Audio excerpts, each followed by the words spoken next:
या देशाचे मानकरी तुम्ही सगळेजण आहात. आम्ही फक्त निमित्त मात्र आहोत.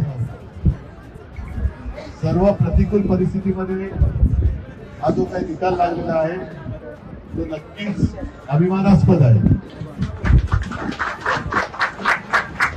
आणि माझं स्पष्ट मत आहे,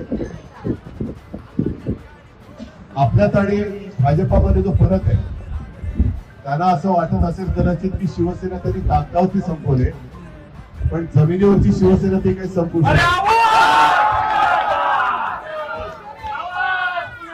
भारतीय जनता पक्ष हा फक्त कागदावरती राहिलेला आहे, जमिनीवरती राहिलेला नाही.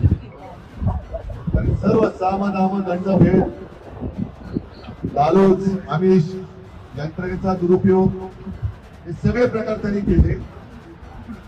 गद्दार विकले गेले, पण निष्ठा विकत नाही घेऊ शकले. ते निष्ठेला मी मानाचा मुजरा करतो. आणि जबाबदारी आता आपली वाढलेली आहे. मी तुम्हाला सगळ्यांची पहिल्यांदा मी दिलगिरी व्यक्त करतो, कारण आतमध्ये जरा नगरसेवकांशी बोलत होतो. त्यांना सुद्धा हेच सांगितलं की आता आपली खरी जबाबदारी वाढलेली आहे. आपला महापौर व्हायला पाहिजे हे तर स्वप्न आहेच.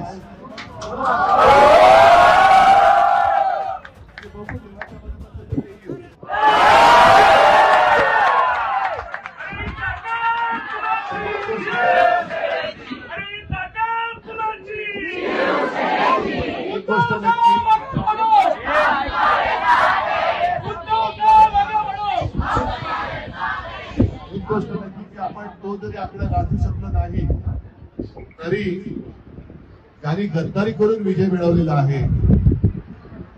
तो विजय मुंबई घाट टाकण्यासाठी त्यांनी मिळवला. आणि हे पाप आहे. त्या पापाला मुंबईकर, मराठी माणूस कधी क्षमा नाही करणार. मला आज तुमचा अभिमान आहे की तुम्ही सगळे जण निष्ठेने लढलात.